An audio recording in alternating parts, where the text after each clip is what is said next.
চুয়াডাঙ্গার দামুড়হুদা কৃষি পণ্যের দোকানে অনিয়মের অভিযোগে অভিযান চালিয়ে 50,000 টাকা জরিমানা করেছে জাতীয় ভোক্তা অধিকার সংরক্ষণ অধিদপ্তর। রোববার বেলা 11:30 থেকে দুপুর 1:30টা পর্যন্ত দামুড়হুদা উপজেলার 8 কবরের গোচিয়াপাড়া মোড় এলাকায় এ অভিযান পরিচালিত হয়। অভিযানে সার, বীজ ও কীটনাশকের দোকানে তদারকি করা হয়।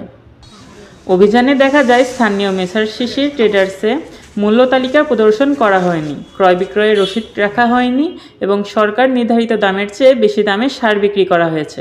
পাশাপাশি নিয়ম বহির্ভূতভাবে সার সংরক্ষণের অভিযোগও পাওয়া যায়।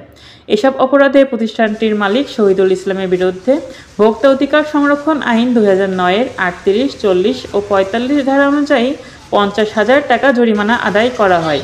অভিযান পরিচালনা করেন জাতীয় ভোক্তা অধিকার সংরক্ষণ অধিদপ্তর চুয়াডাঙ্গা জেলা কার্যালয়ের সহকারী পরিচালক মোহাম্মদ মামুনুল হাসান। অভিযানে সহায়তা করেন ক্যাব ভোক্তা অধিকার সংস্থা প্রতিনিধি রফিকুল ইসলাম এবং নাটোরদহ পুলিশ ক্যাম্পের একটি টিম।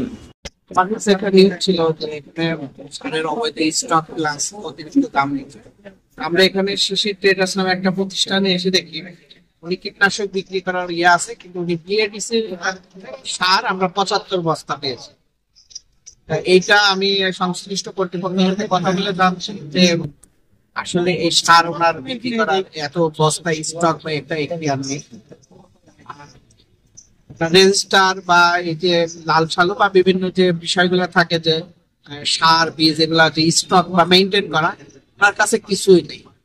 এই বিভিন্ন কারণে ওনাকে আমরা 50,000 টাকা জরিমানা করছি এবং যে 75 বস্তা সার ওনার কাছে আমি পেয়েছি, এটা ওনাকে ওনার জিম্মাই আমরা রেখে একটা নির্দেশনা দিয়ে এটা ভাউচারের মাধ্যমে সংশ্লিষ্ট কৃষকের কাছে বিক্রি করা